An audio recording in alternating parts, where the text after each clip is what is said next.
Hello and good evening, good morning, good afternoon, depending on what part of the country you are in when you're watching this particular broadcast. We are so excited. Of course, I'm Donald E. Archey. I'm your host of The Key to Unlock Happiness, and I am so excited today because we have a guest, and I'm going to get right into it. She's my friend. I can just talk forever, but I want to introduce everyone to Anne De Santis. How are you? Hi, Don. How was your day? Good. Thank you for having me. Oh, absolutely. I'm really glad to be here. Absolutely. Yeah. A lot of folks don't know, and I'm going to throw this out here to you guys. Anne is actually the one that did the final edit of the book, The Key to Unlock Happiness, the new edition, and she edited. And I wanted to say thank you. I don't know if I ever really thanked you for doing the edit. No, you didn't, but you just did now. You're to welcome. all over the country. You're welcome. What did you think about the book, by the way? There's so much in there, Don. Yeah. You cover a lot of territory. You know, I read it a while ago. Right. So I just kind of was skimming through it again because I just wanted to kind of refresh some of the key points. But there's just so many big concepts that someone can really not only use, learn from, but then implement. And there's kind of ways that you break it down to really have them implement them. Yes, So yes. it's really a very helpful book for people to really start to navigate some changes in their life. Thank you so much, Anne. And for those of you, of course, this is episode number 7. I need you to go to the website. If you don't have the book, go to the website. That's Donald, D-O-N-A-L-D, Archey, A-R-C-H-E-Y, .com. And on the first page, you'll see where it says paperback, and then you'll see where it says ebook. Order the ebook. Because the ebook you'll get immediately. Of course, it's nice to have the paperback, but that's going to take 2-3 days to get there. That way you can follow along with us as we're doing the podcast today. And, you know, we had lunch the other day. We did. And I want to thank you for that. What a wonderful time I had. I did. I did too. What restaurant was that, if you don't mind me? We went to the Sicilian Oven in Lighthouse Point. If you're ever down here, we're broadcasting, of course, here in beautiful Miami. You've got to go down Sicilian, what was it again? Sicilian Oven. Sicilian Oven. Absolutely wonderful food. We had a nice salad and pizza, and it was just a great time. And how's your day going? My day is very productive. Okay. Very productive. Going well. I know we have a lot going on, and I wanted to ask you, well, of course, you've got your book. Tell us about what's going on with yours. So I wrote the Yes Journal. Okay. It's putting together a lot of the pieces that I've used with my clients. I find that there's a pattern with my clients that we do the same kind of questions, the same intention setting, the same how do we process the day, you know, checking in with self.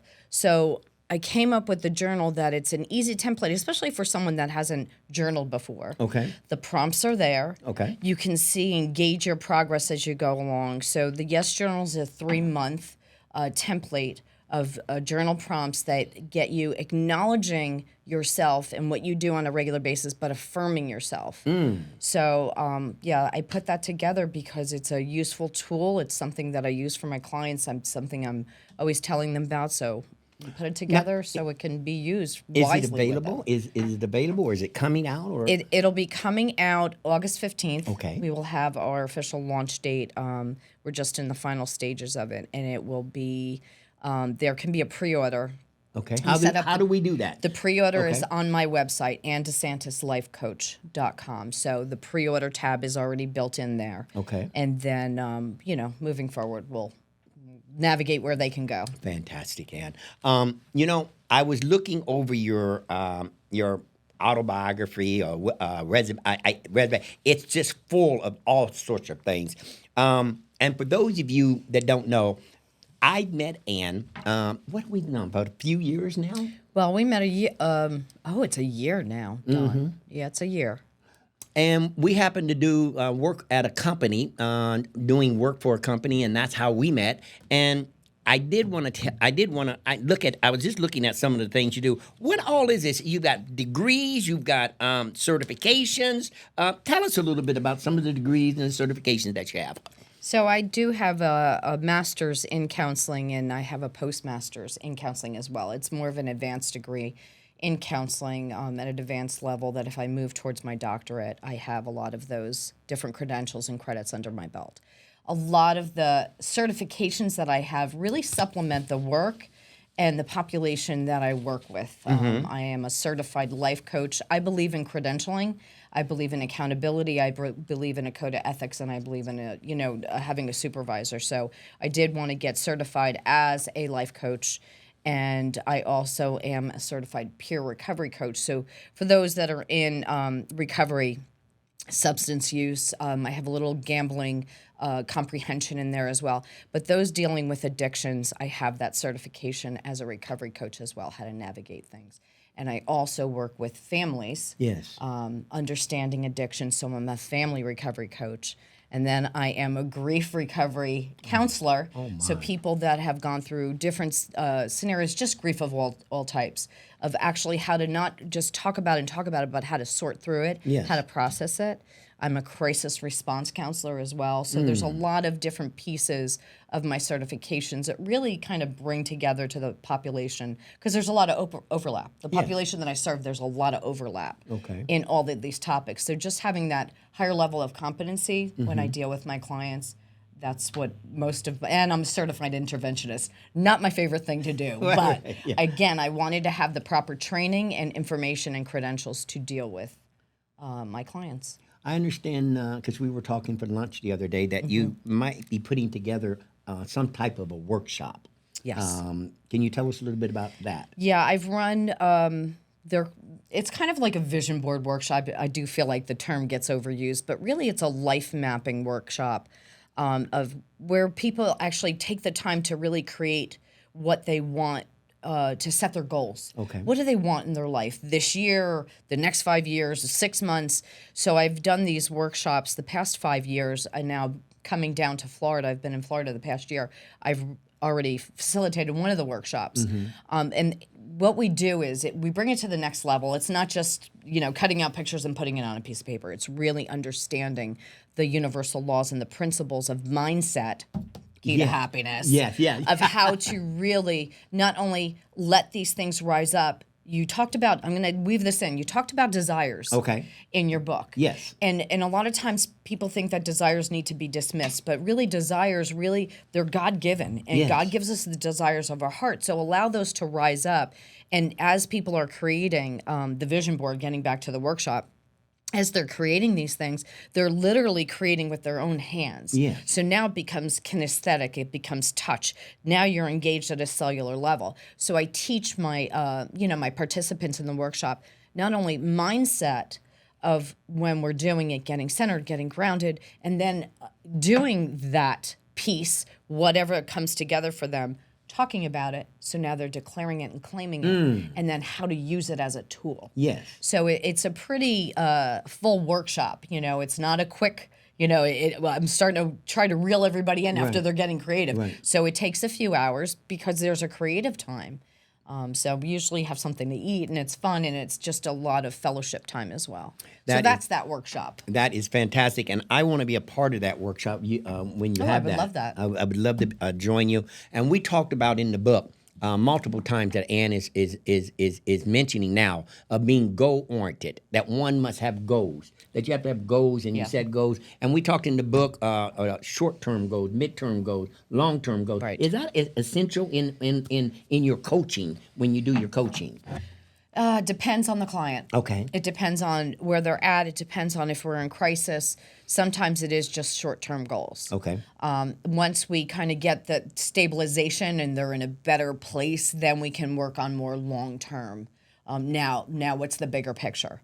So it does depend on who the client is, where they're at in their journey, what they're coming to me for. But those are the different areas. Because a lot of times, getting back to the short-term goals, a lot of them are relearning some stuff or getting some tools in place that weren't there. Okay. And then, tapping into those help them really realize what their bigger dreams are that have been there all the time. But they may not have heard it or listened to themselves. So I understand that you're from the New England area. New Jersey. New Jersey. Is there a particular, what city? I am born and raised in the Oranges. Okay. So I grew up in South Orange, New Jersey, down the street from Seton Hall, as they say, go Pirates. I am not a sports fan, but go Pirates. So I was raised in New Jersey and just came down here for the first time out of state. Wow. This is my first time living out in New Jersey. When did you come down to Florida? I came down a year ago. Okay. Yeah, it was a year ago in May. Now, I also know, reading a lot and, of course, talking to you, you have a son. I do. Yes. And I believe he's 20... He's 20... 6? What year is it?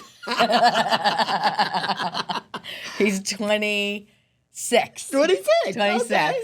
I had to check how old I was.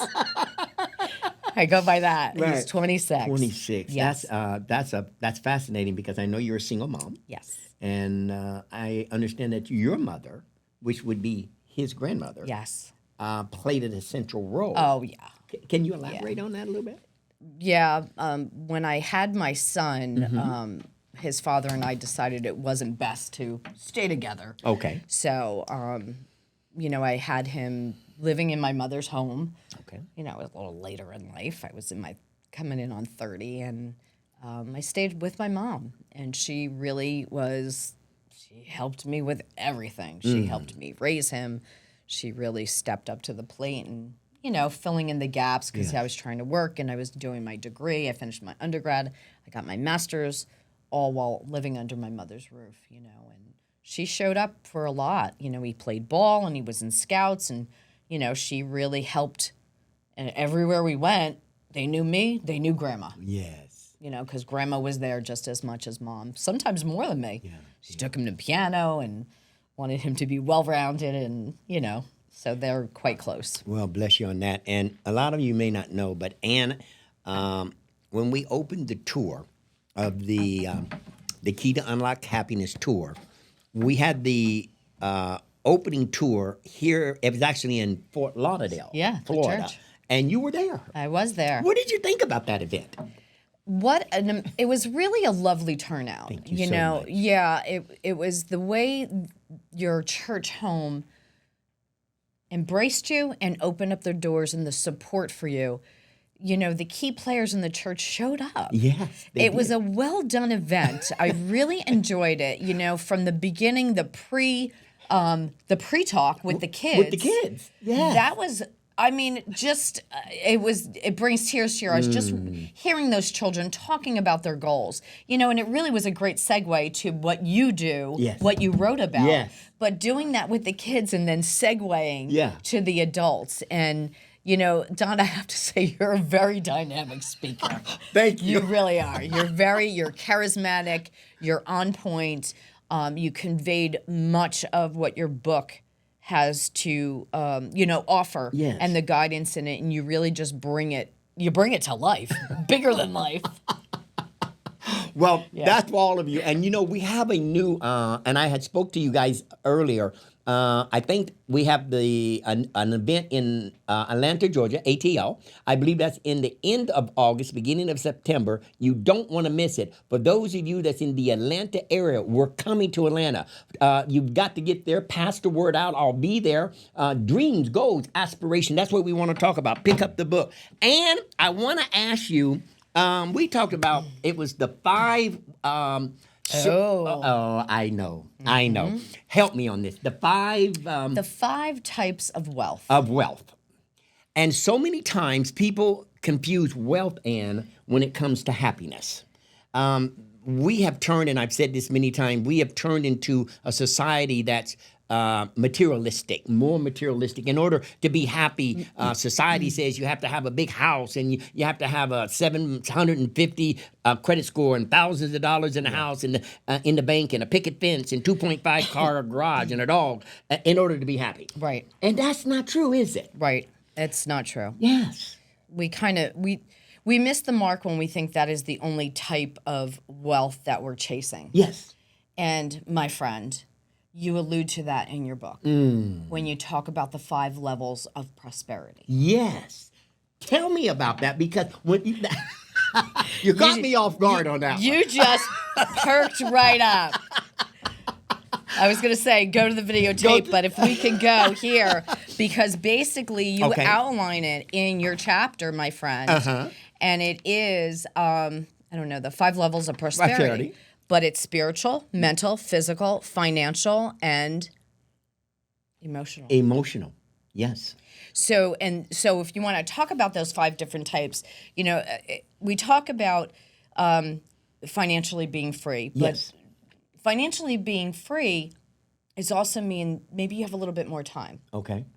So I know we talked about 5 types of wealth, and money's not everything. Right. But even if it's not this overabundance or money or whatever level of money that you have, that it brings you to the place to pay for what you need. Yes. So if stress levels aren't down and whatever, and that you can do the things you want to do. Right.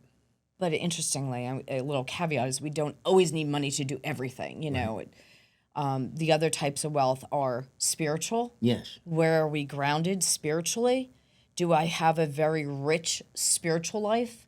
Social is a huge one. Do I have a rich social life? Yes. Do I have friends that I can call on? I call them my tribe. Okay. 3 people.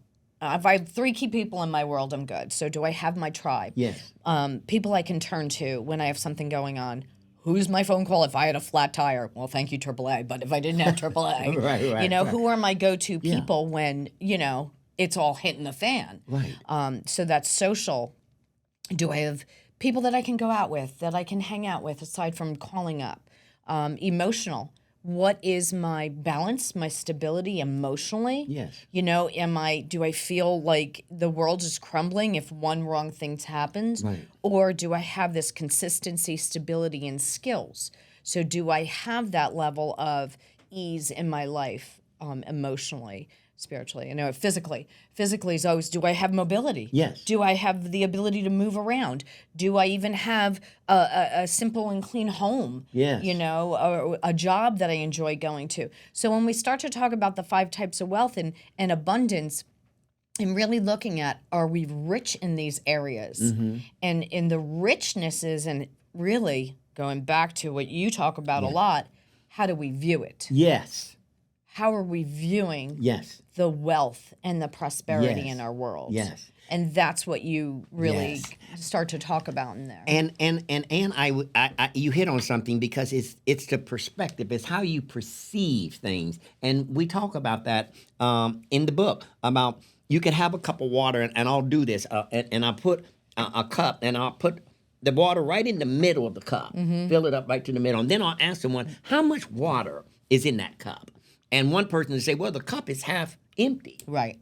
And then another person will say, the cup is half full. Right. So it's how you perceive things.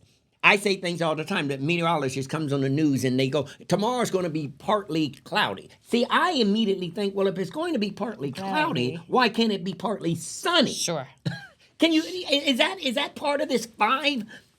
Sure, it's how we're viewing things. Yes. It is the mindset stuff. You were just talking about something, in terms of, there was something else you were just saying, and I kind of went there with you. It was fleeting. It'll come back. Yeah. But it really is about that perspective and looking at the abundance of things. Yeah. Oh, this is what I was going to say. I had to learn to rewrite my own script and my own thinking. I had to be mindful of, if I didn't have money for something, not to say I'm broke or I'm always broke. Yeah. I had to change my language, and realizing, oh, nobody's ever around, or no, people aren't there sometimes. Right. So watching from, that's why I go to what is, the yes. Yes. What is, Right. not what's not. Let's What look is. at what is. So what is, do you have money in your wallet? Yeah, I got money in my wallet. Yeah. It's not $100, it's not $500. Doesn't matter. Do you have money in your wallet? Yes. Do you have a car? Yeah. Do you have gas in your car? Yes. So when people are like, oh, well, you could say that if you have that. Well, you could say it too if you look at what you do have. Right. So, I could share a little story with you backing it up. Please. When I was in my apartment, I was waiting tables. After I lost my job at a university, I was waiting tables, and not even for wages, for tips solely. Raising my son. And, sitting in there, I don't want to say I was feeling like, I was. Yeah. I was feeling like I don't have anything. Yeah. And I was like, wait a minute. Yes, you do. You pay for this apartment. Oh my God, thank you. This is my house. Yes. It's clean. Yeah. It's in order. I'm sitting on a couch. So I started looking at what I did have. And I started a practice of counting my blessings every day for 30 days of what I did have. Yeah. And what it did for me is even the smallest things, the clothes that I wear, Right. I have $10 in my wallet. Guess what? That's $10 in my gas tank. Yeah. Or if I earned only $20, I'm sorry for the word only, but earned $20 instead of $100 that day, $20 more than I had before. Yeah. And what it did was doing that daily thanking, God, the universe, whatever anybody believes in, Yeah. thanking for what is instead of what's not. What ended up shifting wasn't my world. You know what ended up shifting was my mindset. The way you perceive things, the way you saw things. Right. Happiness. Because that key to happiness is that shift in perspective of what is. What put a smile on my face today? Yeah. I don't have to be belly laughing every day. What made me smile? Yeah. What I just step outside some days and just breathe. Yeah. Just to go, oh, thank you. Yeah. And it also changes the energy of you. But looking around yourself, where you're at, what you do have. Yeah. And it opens the door for more. Oh, that's powerful. I don't know if we just kind of segued I a little know. too much, This- but and let me finish on that story.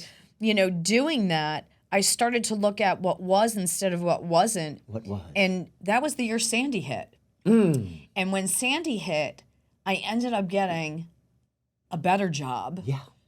That working for helping people with Sandy. Yeah. I also ended up, I had a camper, a Class A motorhome, very big. Yeah. It got washed away in Sandy. Insurance paid it Okay. and paid my debt. So, that it was kind of interesting at the end of that 30-day and that season of practice of looking at what was instead of what wasn't, everything shifted. My world shifted. Yeah. And eventually we ended up buying a second car. We eventually bought our home a couple of years later. And because the mindset shifted into what is there. What is, not what if not. Because if I keep looking at what's not there, I'm going to find what's not there. Anne is a very spiritual woman. We talk all the time, and when we're on the phone, we talk, and before we hang up, she always says, let's say a prayer. And it's just a blessing. We were talking the other day at lunch, when we were having lunch, and I said something, and you went, that's profound. And I just want to bring it up, and maybe you can elaborate on it. You guys know I have a birthday coming up, August 21st. Now, God willing, and it is, I'll be 63. And we were talking at lunch, and I said on the headstone, you have your name. Mm-hmm. Oh, right, okay. You know where I'm headed with this. Yep, go ahead. You have your name, and then there's a date, the date that you came into this world, and then there's a little dash, and then there's a date that you departed this world. Right. And I said, the most important thing on that headstone is the dash. Not your name, not the date you were born, not the date you died, but that little dash in between the time that you were born and the time that you died. And that dash represents, what did you do while you were here to help somebody? What did you do? And it kind of goes back to what you're saying, what if? What do you think about that? The dash. The dash. The dash. That's a big topic, right, Don? That's a big topic. It is. Because we get bogged down in the chase, the material, the money, the this, the how does it look. That we almost forget to check into our own skin.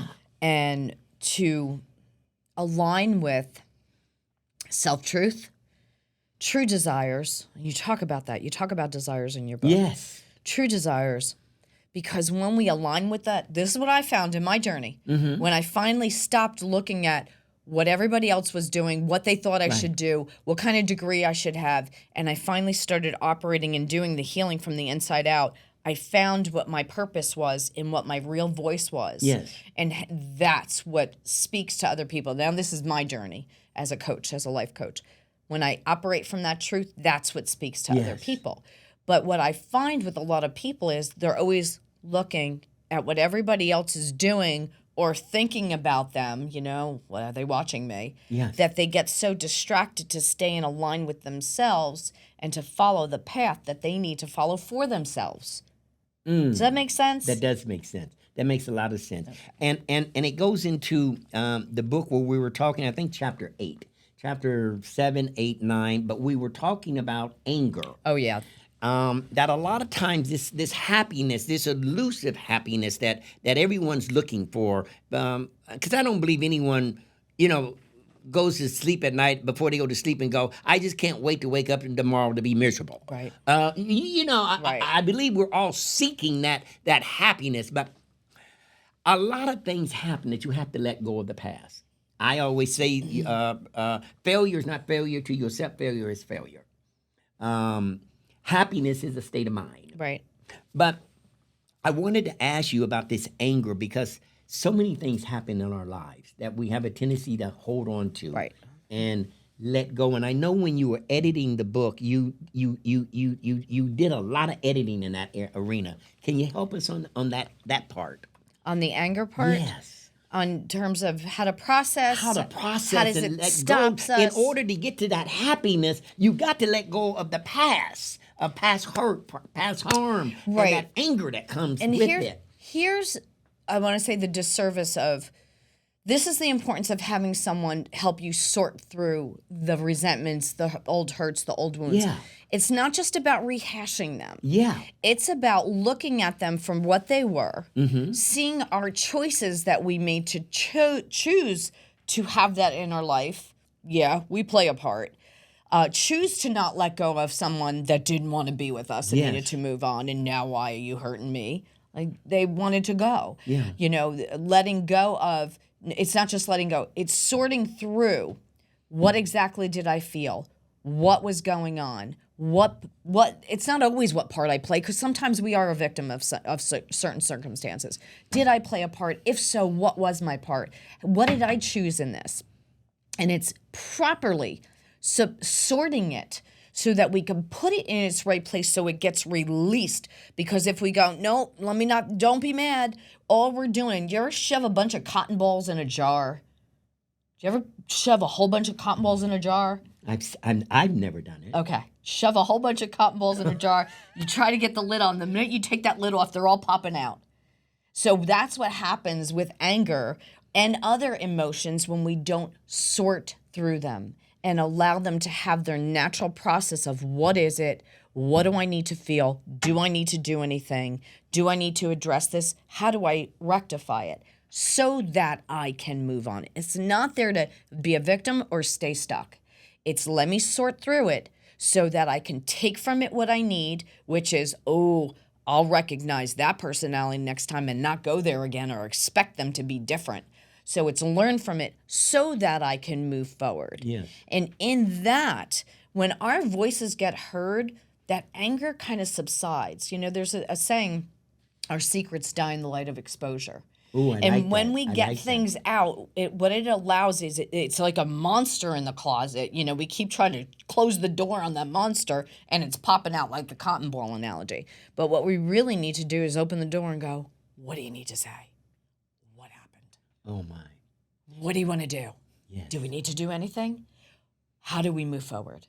So sometimes, like I said, it's so that we can start to move forward. Yes. But we can't keep ignoring it because all we're doing is shoving it back in the jar and it's going to pop that lid off again.